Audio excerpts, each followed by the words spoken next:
I like the sound of that. Welcome, everybody. We're going to go ahead and get started. Welcome to the very last installment of ID Grand Rounds for the academic year of 2025. We are going to exit with a bang with Dr. Owen Albin. I've known Owen since 2016, so 9 years. Owen I used to call him the mayor at Michigan because when he went around the hospital, everyone knew who he was. Owen trained at Michigan. He was a chief resident there.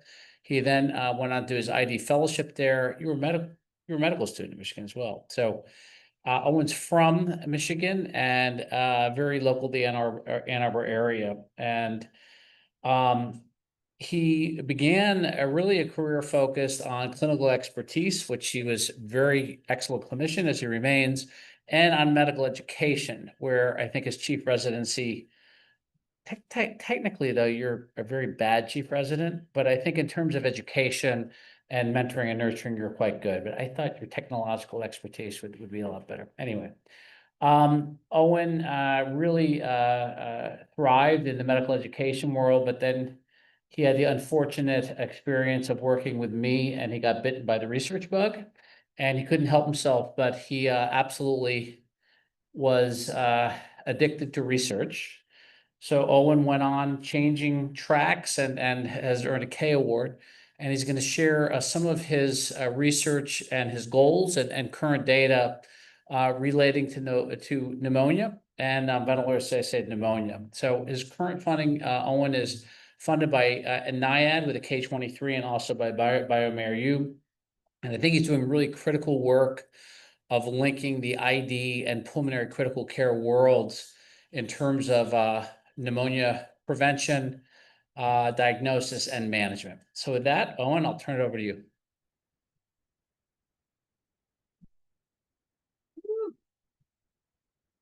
Well, thank you for the invitation and for the riveting applause.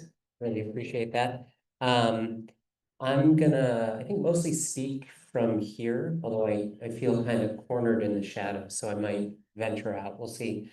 I'm really happy to be here today. Do their mics there to turn on. Yeah. Thanks. Really happy to be here today. Want to thank Keith for inviting me. And I know John from a past life, and it's been nice getting to see him again. This talk today is a research talk. I'm gonna highlight some of the work that I've done and am currently doing. It's also a talk that has historically, I think, been well received by clinicians as well, as it's very clinically oriented and tackles a problem that's, I think, quite familiar to anyone who practices at the bedside.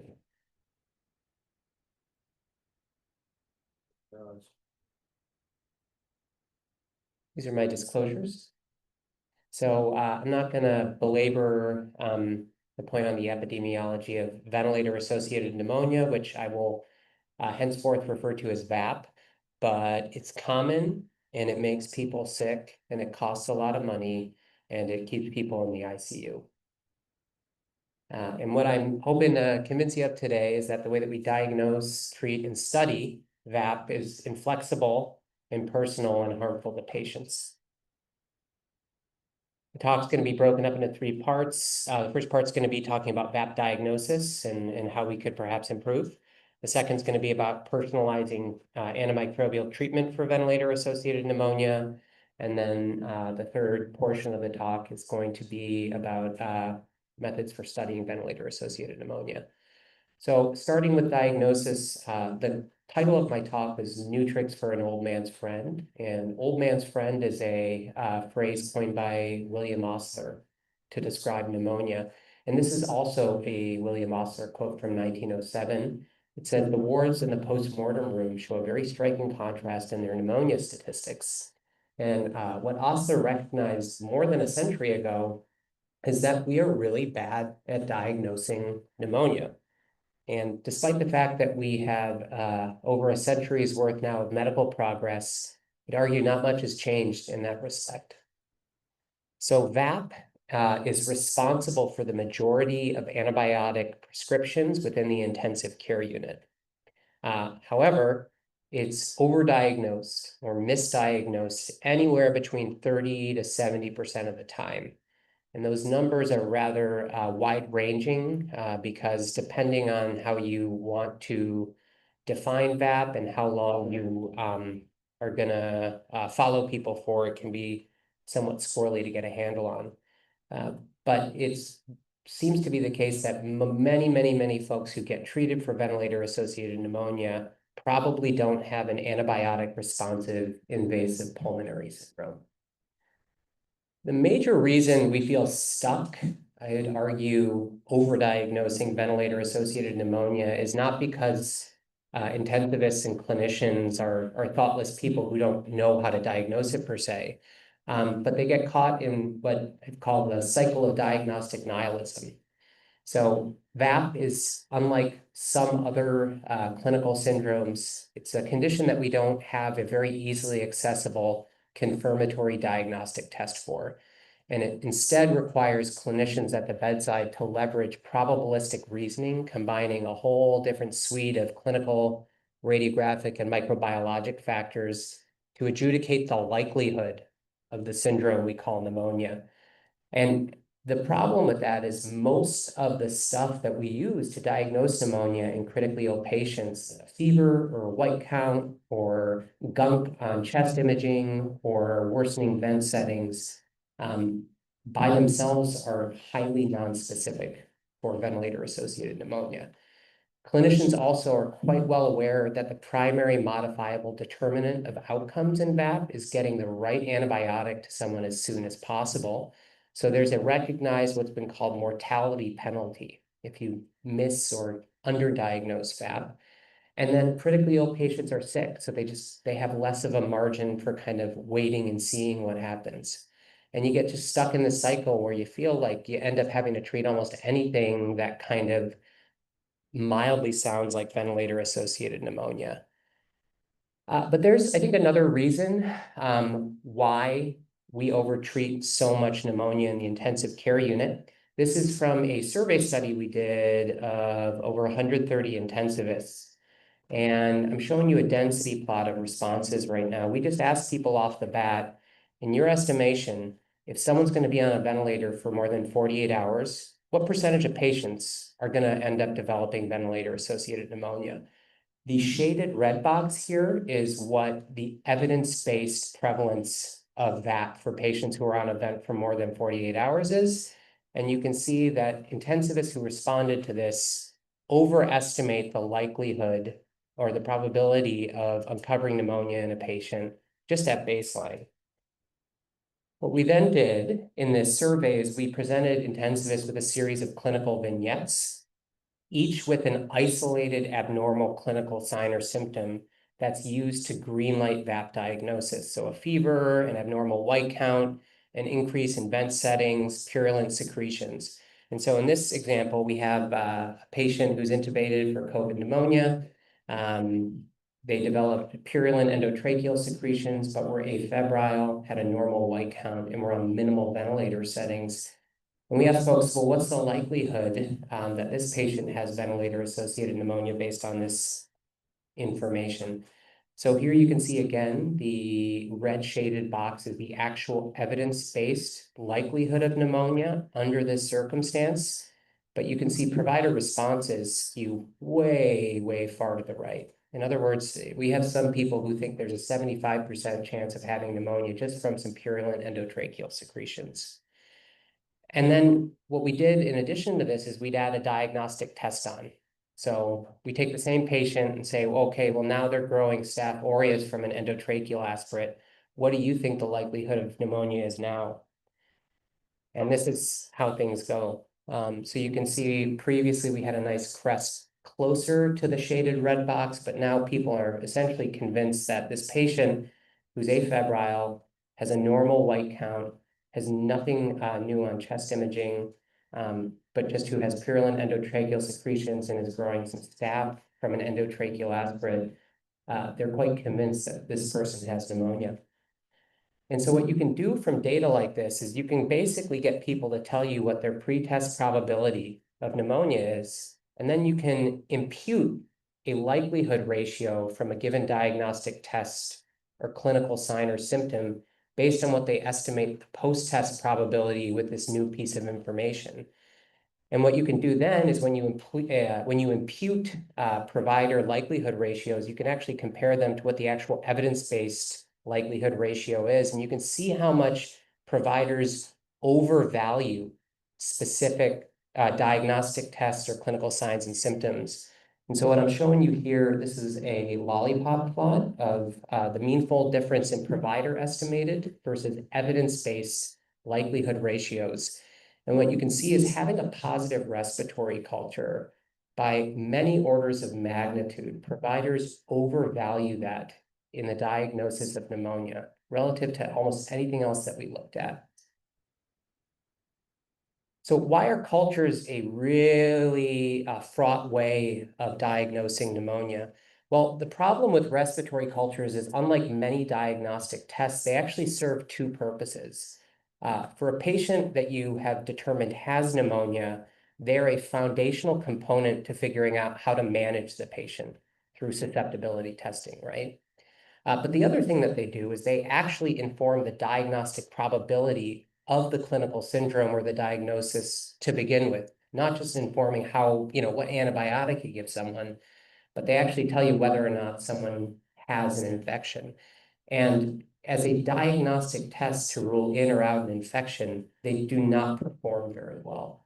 The major reason for that is if you look at prevalent studies of respiratory colonization with bacteria, particularly in folks who have an endotracheal tube in, the majority of patients are going to be growing stuff in there. And these are from prevalent studies from asymptomatic ICU patients.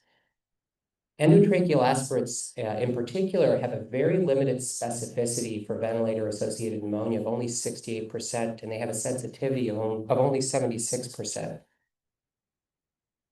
The way that we currently approach respiratory cultures in the ICU is, I liken it to a game of whack-a-mole. So we tend to culture people for all kinds of different reasons, and then we're stuck footing the bill of whatever ended up growing from that culture, and we feel obligated to treat it many times. And so it's kind of just like whacking out a bug here with an antibiotic and then whacking out another bug from this orifice with an antibiotic over and over again within the intensive care unit. So what I want to talk to you about is a study that we did addressing this problem. This is called the Diagnosis of Ventilator-Associated Pneumonia, or DIVA study. I named it after Dr. K. These were the study hypotheses. So the primary study hypothesis is that diagnostic errors in the respiratory culturing pathway can incentivize ICU antibiotic overuse. And as a follow-up to that, that interventions that were aimed at reducing diagnostic error in the ICU respiratory culturing pathway could safely lower antibiotic use. We put together some guiding principles when we put this study together. The first was that we wanted to prioritize safety. So we used safety outcomes as primary outcomes to power the study on. The second thing we wanted to establish is we wanted to make sure any intervention we had preserved intensivist autonomy. We wanted to make sure that we were using principles of behavioral economics, nudging people to do the right thing, but not categorically restricting any diagnostic test or any medical prescription. We wanted to attack the problem in a bunch of different areas, using bundled interventions within the intensive care unit as a strategy across multiple domains that seems to yield better results than a single intervention by itself. And then we also wanted to pattern some of the interventions that we used here on stuff that's worked in other non-sterile parts of the body under a diagnostic stewardship framework. So I don't need to tell, I think, a lot of folks here on this call what diagnostic stewardship is, but just for reference, the diagnostic testing pathway can be divvied up into 3 separate phases. The ordering phase, where providers decide to order a test. The collection phase, which encapsulates how we actually collect testing from patients and then send it to a laboratory. And then the reporting intervention, which is not only how the lab analyzes a given test, but actually specifically how they report it back out to frontline providers. And what we did in this study is we wanted to put interventions in place in each of these three phases in the respiratory culturing pathway among mechanically ventilated patients to try and break this cycle of culturing and treating over and over again. I'm going to walk through what the specific interventions in this study were one by one.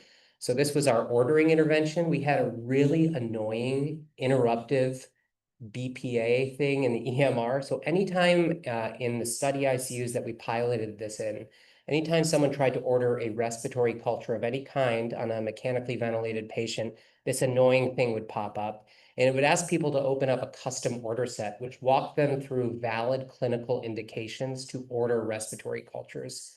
What the order set also did is it highlighted 4 discrete, what we termed VAP overdiagnosis syndromes. I'm not going to show you data on it, but these are things that we have found, at least in our institution, that tend to be the basis for overdiagnosis of pneumonia more than others.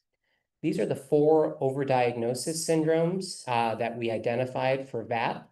Far and away the most common one, at least in our institution, is ordering a culture for a fever or a white count without any new clinical or radiographic evidence to localize the source of that fever or white count to the lungs.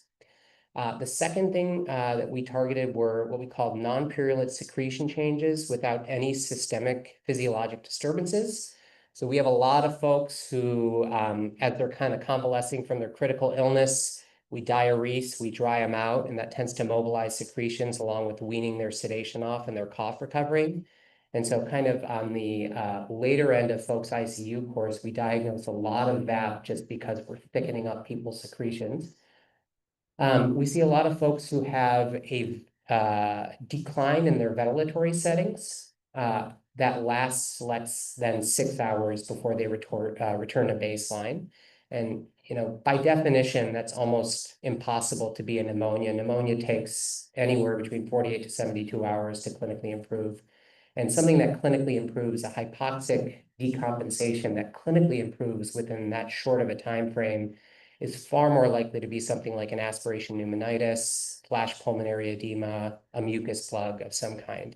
And then last but not least, we identified radiographic abnormalities devoid of any clinical suspicion of pneumonia as a bad reason to order a respiratory culture. What was the collection intervention? So coupled with this order set that tried, this clinical decision support tool that tried to walk folks through valid indications and less valid indications for culture orders, we also asked people to preferentially use distal lung sampling to obtain a culture. What does that mean? It means basically doing a BAL for all intents and purposes. And the BAL could be done bronchoscopically or non-bronchoscopically, what we call a blind or mini BAL. That's performed at our institution by respiratory therapists. What's the rationale for doing this?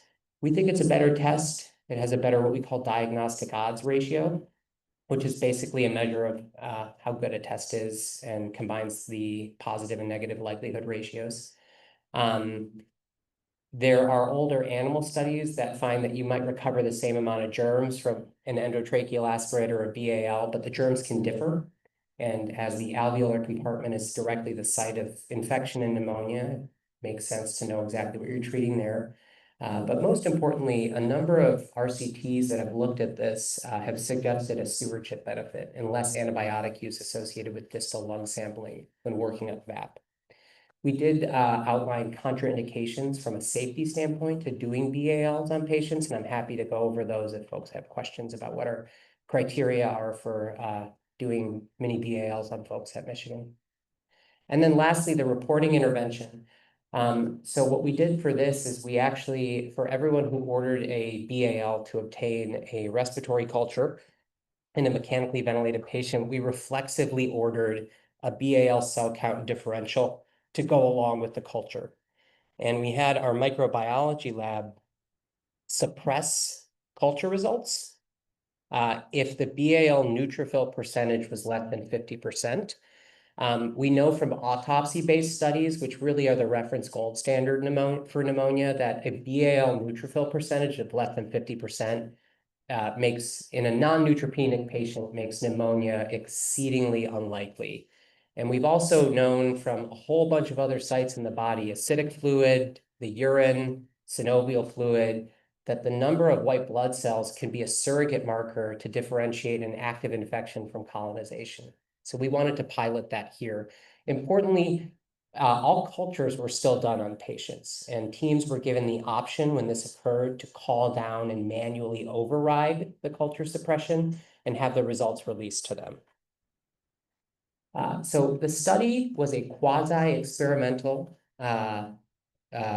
study of a bundled diagnostic stewardship intervention. We conducted this in 2 medical ICUs at the University of Michigan with a total of 30 beds between them. The study population was invasively mechanically ventilated patients in our 2 study ICUs, and I just went over the intervention with you. We used a 5-year historical control period in both of these ICUs as a pre-intervention reference group for statistical comparisons. And then in February of 2022, we rolled out the first phase of this intervention, which was the ordering and collection interventions implemented through that EMR-based clinical decision support tool. 6 months later, we implemented the reporting phase within the clinical microbiology lab for the reporting intervention. And then we concluded the study after a total of 1 year in February of 2023. Our really annoying interruptive BPA over the course of a year in these 30 ICU beds was triggered 4,890 times, which is kind of amazing. If you play that out to like how many individual beds had this triggered on a given day. And just over 50% of the time when providers were given the option of using the order set, they used it. The primary study outcomes were safety related. So we evaluated in-hospital deaths per 1,000 mechanically ventilated patient days and observed no significant differences in the pre-intervention control period versus our post-intervention period. There was no change similarly in the median duration of mechanical ventilation per patient in our study. And there was actually a reduction in CDC-defined ventilator-associated events associated with our intervention, but certainly no increases in ventilator-associated events. So again, primary study outcome was safety, and I hopefully think we validated safety of this methodology through this. And these are some of our secondary and exploratory outcomes. On the top, I'm showing our respiratory culture outcomes. So on the top left, what you can see are the total number of respiratory cultures ordered per 1,000 mechanically ventilated patient days in our ICUs. The red line shows our pre-intervention period. The teal blue line shows the post-intervention period. On the upper right, you'll see positive respiratory cultures. We considered a positive respiratory culture a culture that grew anything, whether or not you would consider it pathogenic or not.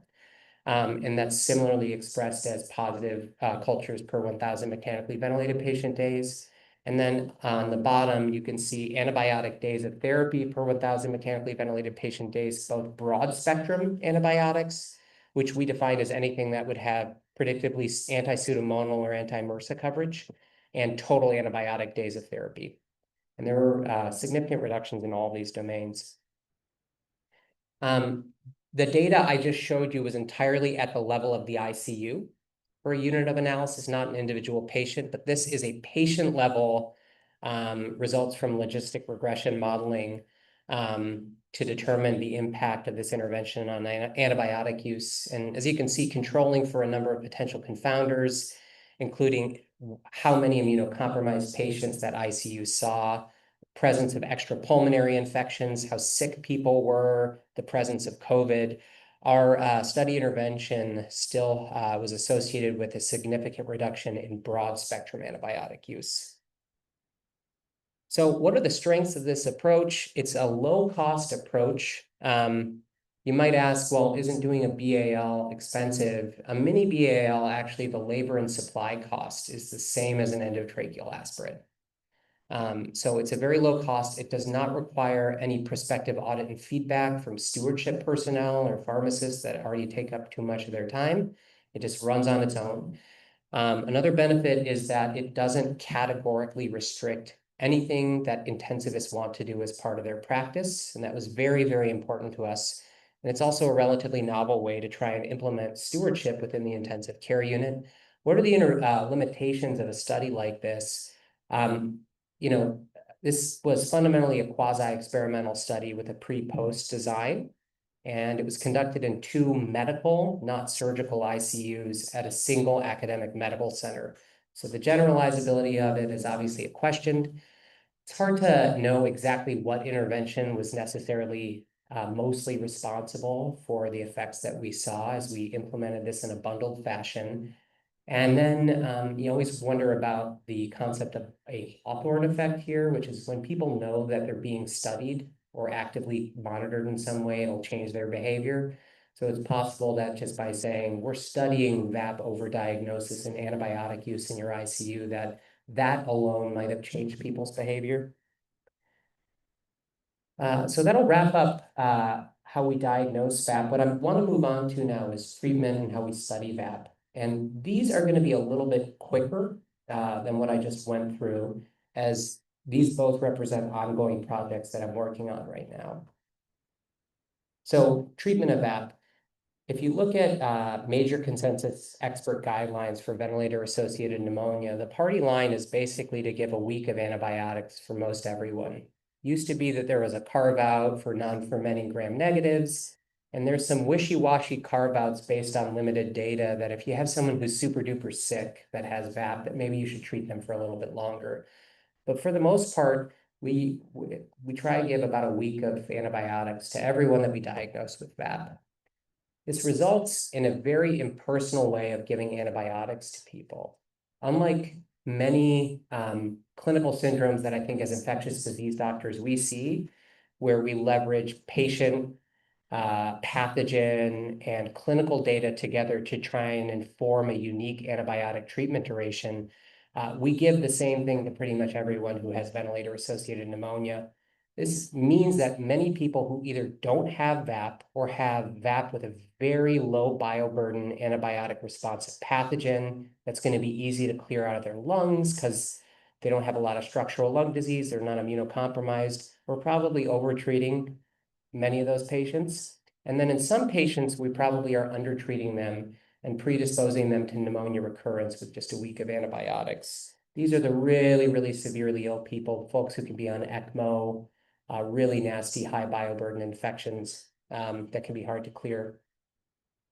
You don't have to look too closely at this, but I've tried to summarize the current tools that we have more or less to individualize antibiotic treatment durations in ventilator-associated pneumonia.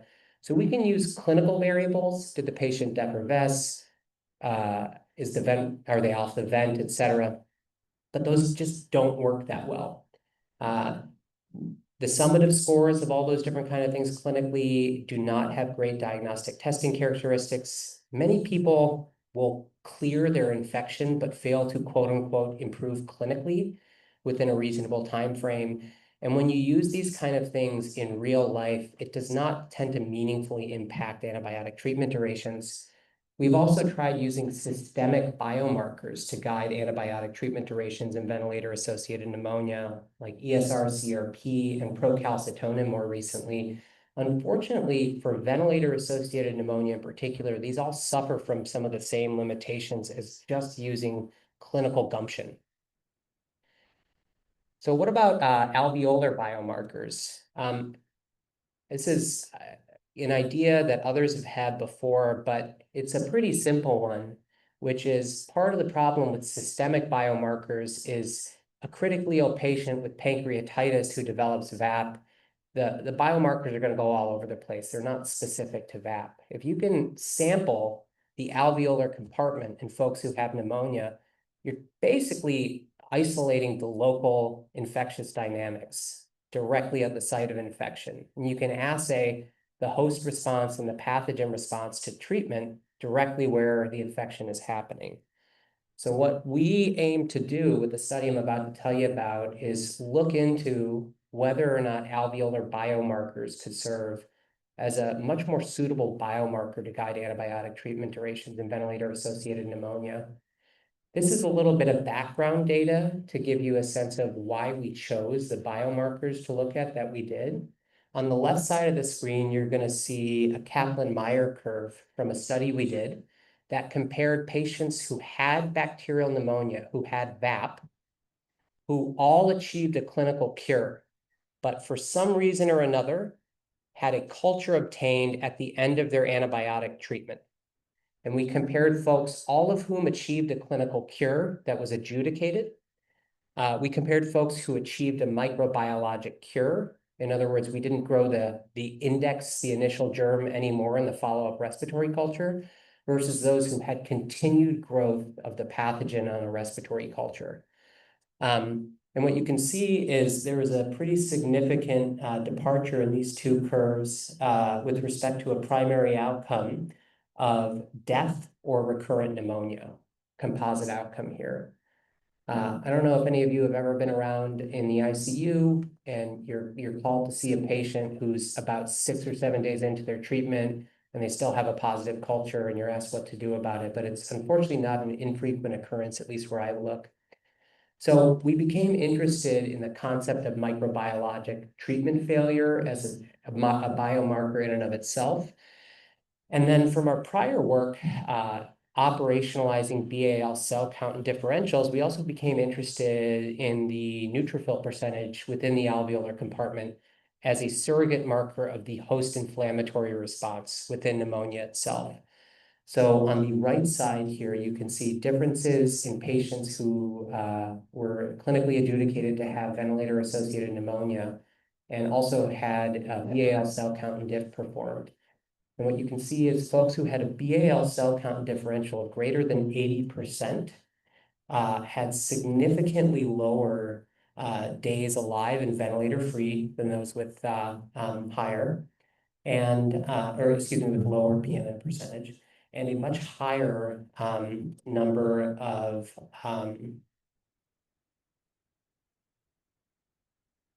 length of ICU length of stay afterwards. Sorry, that really confused me for a second. Second graph. What's the sampling from? Is it from initial diagnosis or is it? It's from initial diagnosis, yeah, at the outset when they were diagnosed with VAP. So we're currently running a study that is called VIBE, the Ventilator-Associated Pneumonia Biomarker Evaluation Study, to look at this question. So this is a prospective case control study. We're aiming to recruit 125 patients with VAP at the University of Michigan. We are almost a quarter of the way there. And the idea is to prospectively enroll these patients with VAP and then serially BAL them over the course of their antibiotic treatment, specifically on days 1, 3, and 5 of their antibiotics. And then what we plan to do is adjudicate cases of clinical cure versus treatment failure at day 10 following VAP diagnosis. And specifically, we want to compare levels of these alveolar biomarkers between folks who were clinically cured by day 10 and for folks who did not achieve a clinical cure that we would call treatment failure. We're looking at biomarkers two ways. One is the absolute levels of these biomarkers. And then two, because we're longitudinally sampling folks, we're looking to measure the meanful decline in alveolar biomarker levels over the course of antibiotic treatment. This is a schematic representation of how the study is being done. Basically, people get diagnosed with VAP as part of their routine clinical care. We identify and approach them for enrollment between day 1 and the 3rd day of their pneumonia. And if we're lucky enough to enroll them in our study, we do a research non-bronchoscopic BAL on days 3 and day 5 of their antibiotic treatment if they remain invasively mechanically, ventilated. Keith took me out to some lunch spots. It's working its way through here. These are the biomarkers we're looking at in a very crude visual representation of the underlying hypotheses animating this study. We're looking at 3 alveolar biomarkers currently, and these were chosen because they're all part of routine clinical care right now. I shouldn't say routine clinical care. They all are used in a variety of different hospitals to diagnose VAP already. So we figured these would be immediately clinically translatable. We're specifically looking at the total number of germs that grow on quantitative respiratory cultures. We're looking at the alveolar neutrophil percentage, which I mentioned, and then our industry partners are also providing us with a multiplex PCR test, which semi-quantitatively captures how much germ is present genomically, to use that as well. And the basic idea here is if you BAL someone midway through their antibiotic treatment course and there's still a little stuff left, maybe that would indicate that they're on the road to treatment failure and that withdrawing the antibiotics too soon could be bad, versus finding someone who you can tell early is probably already cleared of their infection and can stop antibiotics, like an early off-ramp. I'm not going to go through the study inclusion and exclusion criteria at length, but they're there for you. So this is a little outdated. We have more than 25 patients right now. We're banking all the specimens that we get to also look at future potential alveolar biomarkers. And we hope to have the entire cohort accrued by 2027 for all the formal data analysis in this project. The idea behind this is to use it as preliminary data for a clinical trial using alveolar biomarkers to guide antibiotic therapy dynamically rather than setting a fixed 1-week course of antibiotics for everyone. And then we'll move on to the last portion of the talk, how we study VEP. So most clinical trials for pneumonia in general use dichotomous endpoints. Did the patient die or not? Occasionally, they'll use a composite outcome. So did the patient die or are they still on a ventilator at day 28? And the problem with this, first of all, is that dichotomous endpoints fail to capture gradations in patient outcomes. They also make performing pneumonia clinical trials really inefficient. You have to get a lot of people enrolled in a pneumonia trial to show a difference in mortality for an intervention.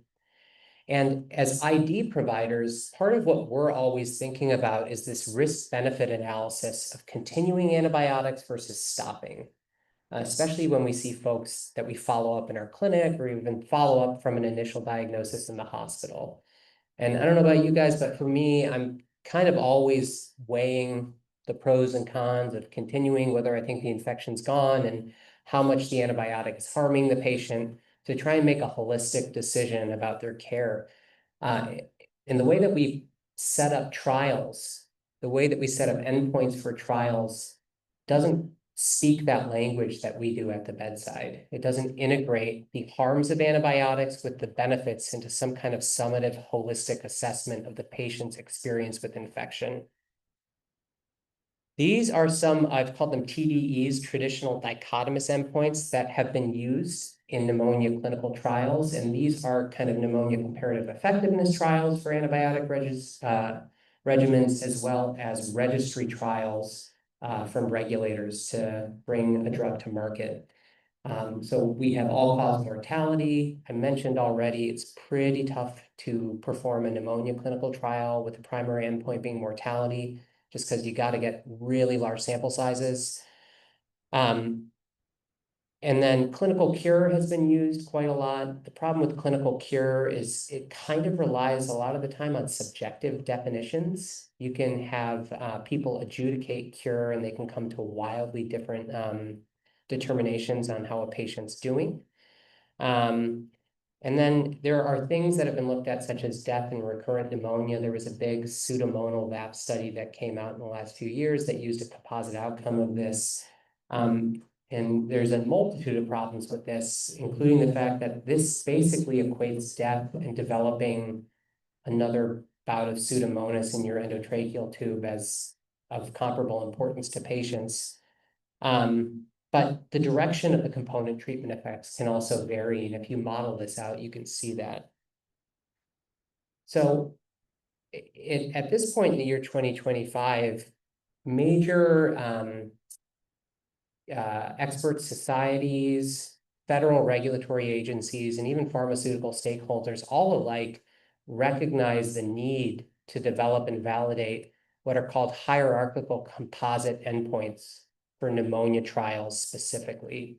And what I've put up here are two specific hierarchical composite outcome analytic frameworks, we'll call them, that have been used in other infectious syndromes or other non-infectious clinical trials for this purpose.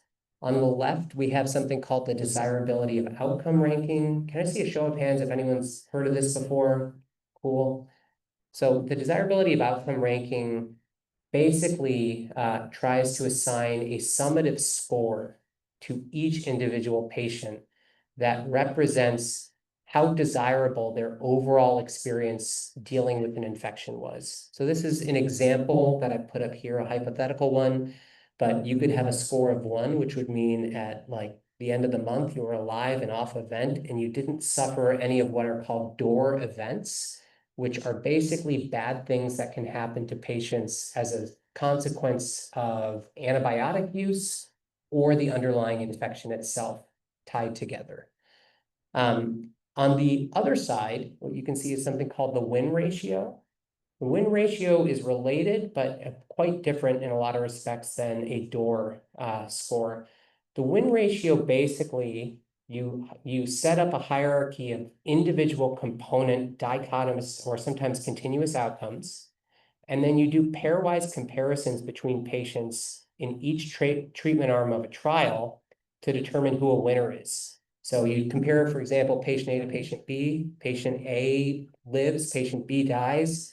Patient A is the quote-unquote winner here. If both patients survived, then you would move to the next component on the win ratio hierarchy, which I put here as ventilator-free days. If patient A had more ventilator-free days than patient B, they're the winner, and vice versa is true. And if there's a tie there, you keep going down this list. And the win ratio is simply defined as the sum of winners from one treatment arm to the sum of winners from the other treatment arm. What are some of the benefits of these hierarchical composite outcomes? I've been over some of these, but the basic idea here is that patients' experiences with infection are not binary. So they can die or live and be ventilator dependent or not, and suffer a multitude of side effects of antibiotics, all of which come together to shape their experience with their illness.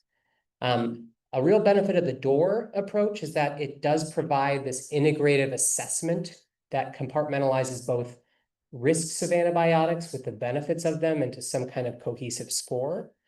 And then with the win ratio, you get a lot more statistical efficiency and power through the pairwise comparisons that you do than you otherwise would with traditional statistical analytic methods. And you can also interestingly incorporate outcomes with different distributions into the same analytic assessment. So for example, if you're doing a trial on folks with COPD, you could have a hierarchy in the win ratio of did they die? What is their lung function? And then the final thing could be a patient quality of life survey score of some kind. So you can integrate outcomes of all different types of distributions with this. The problem with a lot of the hierarchical composite endpoints that have been used in pneumonia clinical trials to date is that they're basically based on what the clinical investigators decide they want to look at, and not necessarily are based on what the priorities of bedside and frontline intensivists are. No study to date has actually looked at what non-fatal outcomes clinicians prioritize in pneumonia specifically. So to look at this, we did something called a conjoint analysis. Conjoint analysis is a market research-based technique to try and determine what product attributes consumers value.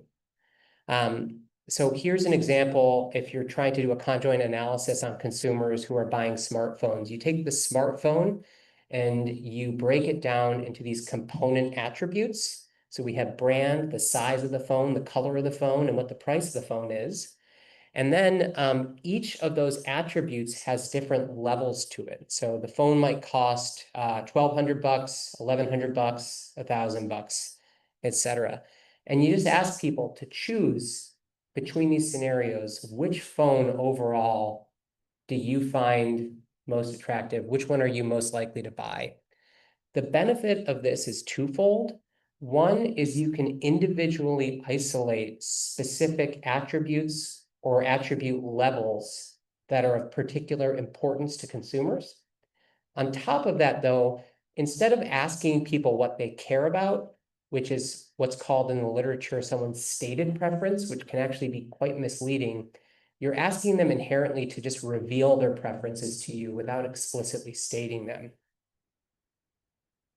So this is our conjoint study. This is called the Choir study, the composite hierarchical outcomes and respiratory infection study. Some of you may have completed the survey, and I'm indebted to you for doing that if you have. This was a web-based, what's called discrete choice conjoint analysis survey. And we surveyed practicing intensivists. We used a sample frame of emails from the Society of Critical Care Medicine, the American College of Chest Physicians, and then the Society of Healthcare Epidemiology of America. And we specifically presented providers with hypothetical patient profiles from a made-up VAP treatment trial. So here's an example of how this looked. We basically asked providers to pick which of these two patients had an overall more desirable outcome to them. We broke the patient outcomes into what conjoint analysis usually uses for attributes. So we included adverse drug events related to antibiotics, whether or not the patient developed recurrent pneumonia, how long it took for them to cure their pneumonia, / whether or not they were cured of their pneumonia, where they went to at the time of discharge. These are all patients who survived, I should say, to the end of treatment, and then how long they were on a ventilator for. And then this is what we found. Well, first, we had about 510 total survey respondents. I have limited information here. We're still working on the data analysis, but these are some of the demographic characteristics of the folks who responded. Most of these were attending physicians. Most folks had a background in internal medicine, although there was a wide variety of folks with training backgrounds in surgery, anesthesia, and what's called other. Those are mostly generalists or hospitalists who practice in rural intensive care units. Most respondents were critical care ICU medicine physicians, although a little over 15% were ID doctors. Most folks were at academic medical centers. And the majority of folks who responded to the survey lived within the US, although we had over a quarter of respondents who lived outside of the United States. And this is what we found. So this is a bar plot of what's called the relative feature importance of non-fatal outcomes. So it basically takes those attributes that I showed you before, and based on how people responded to this survey, it's able to weight the relative importance they place on each of these individual outcomes in the context of the whole patient. Somewhat surprisingly, at the top were adverse drug events related to antibiotics. Next up was duration of invasive mechanical ventilation, and then shortly after that was discharge disposition at 30 days. And interestingly, I should have said these percentages all sum to 100%. So the idea is they kind of make up the total weighting of how much people value or prioritize what happens in this specific outcome to the patient's overall experience. What was interesting about this is that the amount of time it takes for someone's signs or symptoms to resolve, and whether or not they develop recurrent pneumonia, which are basically clinical cure and recurrent pneumonia, were the least valued of everything we talked about. And these probably more than anything else are what are currently used in either registry trials or comparative effectiveness trials within ventilator-associated pneumonia clinical trial work. What you can also do is you can take apart these relative feature importance and just look at the individual levels of each attribute. So the individual outcomes within each outcome domain, and figure out, well, what specifically was driving this. So you can see at the top, having our example of a severe antibiotic mediated reaction like a Stevens-Johnson syndrome was highly negatively valued by providers. The other things that were similarly negatively valued were having a tracheostomy along with 20 days on a ventilator, and being still in the hospital at the time of quote unquote end of the treatment, rather than home, a subacute rehab, or even an inpatient rehab. One thing I did think was interesting is that being in the hospital and being in an LTAC were rated somewhat equivalently by providers. So in conclusion, this was a international conjoint analysis survey, and we determined that clinicians prioritize outcomes that are often excluded from current pneumonia composite endpoints, such as discharge disposition and antibiotic-related adverse events. Providers place less value on recurrent pneumonia and time to clinical cure, despite, like I said, how frequently they're used in existing clinical trial frameworks. And the findings, in our opinion, suggest that current kind of composite hierarchical endpoints in pneumonia trials may be misaligned with the priorities of frontline clinicians. What we're actually aiming to do with this is use the survey data to map these outcomes to the door and win ratio methodologies that I previously outlined. And then what we will be doing is secondary analyses of 1 or 2 VAP clinical trials with these novel composite hierarchical endpoints. And we're going to compare what they show to the original dichotomous endpoints employed in the trials. We'd also like to extend the conjoint survey work that we did to patients to get their viewpoint, as using exclusively physician viewpoints for something like this dovetails, I think, uncomfortably with medical paternalism. And that's it. Those are my references. Really appreciate you guys having me here, and I'm happy to answer any and all questions that you might have.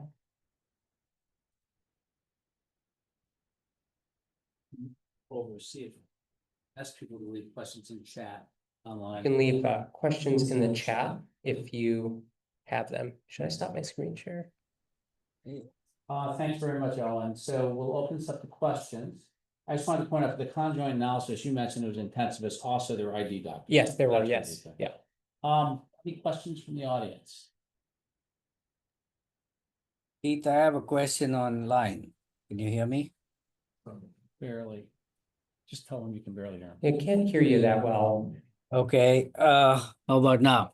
Yeah, hold Yeah. on 1 second, Sunder. Let's see if we can try to get the volume up here. How about now, Sunder? Okay. That's Yeah, much better. Okay, that was really interesting. What I found interesting was, in your survey data and everything else, what was your gold standard for the definition of VAP? So that's a great question. The gold standard, if you want to look at what actually exists in the medical literature, requires lung histopathology for diagnosis. And I thought so. So that's why I was wondering, you Yeah, so sensitivity and specificity. So where? Yes, so first of all, I essentially went over three or four different studies. 2 of the studies really don't require any defined case definition for pneumonia. They're just either asking people what they think about pneumonia, or they're trying to limit overdiagnosis of pneumonia. In the studies I mentioned where it required a clinical adjudication of whether or not the patient really had pneumonia, we spent a long time at this. There is no good way of doing this. And so what we've settled on is multidisciplinary case reviews using a standardized protocol and training to walk through the cases and radiography. And when we do it, we usually use an ID doctor and a pulm crit physician. And if there's discordance between the 2 of them, we bring a third pulm crit doctor in. So these are clinically adjudicated cases, which I recognize is imperfect, but it's about as good as we can do, unfortunately. So do you use the mini BAL data on that? Yeah, so people who adjudicate, for example, clinical cure, are blinded to the results of BAL testing, as are all frontline providers participating in the patient's care. So all of these alveolar biomarker tests that we do, including the follow-up cultures, The results of them are all shielded from the treating physicians as well as the adjudicators. Yeah, the reason I asked this question is, I mean, the whole issue of VAP, the definition itself is very dependent on the clinician, Yep. honestly, and is also, I think, colored by the fact that you actually don't want to call a VAP, even though it may be one, because of pressures from institutions saying you shouldn't be having any VAPs in the ICU. Mhm. So there's a lot of issues with just, making a diagnosis of a VAP. And the other thing is that, so you tend as a pulmonary critical care physician to kind of put the patient on an antibiotic, give an excuse for putting an antibiotic on a patient, not because you call it a VAP, but because it's something else. Yeah. Know that the antibiotic is required, Yeah. That's those are two related and excellent points, and I'd like to respond to both of them. So for the latter point, so you're absolutely right. It is we're not looking to get people off of antibiotics necessarily in the ICU, because that's a challenging for a whole bunch of reasons, nor am I supportive of it clinically. What we have found happens though, and the reason that I think our study on diagnostic stewardship yielded no massive changes in total antibiotic use, but did reduce broad spectrum antibiotic use, is often what happens in the ICU is something happens to a patient, some kind of clinical decompensation, and it's going to take 48 to 72 hours for a workup to proceed, for supportive care to be initiated, and for the patient's clinical trajectory to stabilize. And often, so broad spectrum antibiotics are going to be started then, and they should be started. But it's in that 48 to 72 hour period, if you basically have determined that the patient had an ischemic gut the whole time, and then the overnight resident just grabbed an endotracheal aspirate, you feel obligated to include coverage of whatever resistant organism grew out of the trach, along with whatever you were already going to give. So what we have found is that it actually can interrupt the antibiotic de-escalation pathway. It's not gonna convince folks taking care of critically ill patients to stop giving antibiotics, nor should it. But the idea is to try to, the respiratory tract is the primary reservoir for highly resistant gram negatives in the human body. And so the idea is to try and avoid finding something that you didn't want to look for in the first place and don't want to add on to the treatment that you're already giving. And I've already forgotten the first portion. I think you were also asking about, you're incentivized sometimes to not look for VAP. And so you're absolutely right. If you look at the VAP prevention literature, there's a circularity to it, right? You can do an intervention and then you can find less VAP, and yet patient outcomes don't look much different, right? So it's a well-recognized issue. I think there are disincentives, a lot of disincentives to actually call a VAP a VAP. Having run the ICU for a long time, I can tell you that, every case we would adjudicate and you would have the sense that there's probably a VAP, but but there's enough reason to say maybe not. Exactly, yeah. And the CDC criteria for diagnosing a VAP, there's a lot of issues. Yeah, they're not helpful clinically, right? They're there to just be essentially surveillance definitions for infection prevention programs. And I mean, and games are played around that, right? The baseline keep going up by 3. Well, you start at 8, not going up anymore. I mean, it's always been the case. So Right. thank you though. Thanks. Very helpful. I know we're running out of time. Any normal questions from our group? Well, thanks, everyone. Yep, thank you all very much. And we have 2 fellows up for here today. We're gonna, you guys to come down to Tanea, we'll talk with you. Okay? Thank you all. Thanks, Owen. Thanks, guys.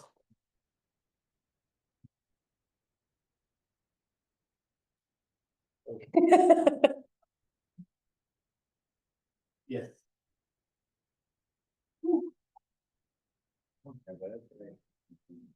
Very good slides.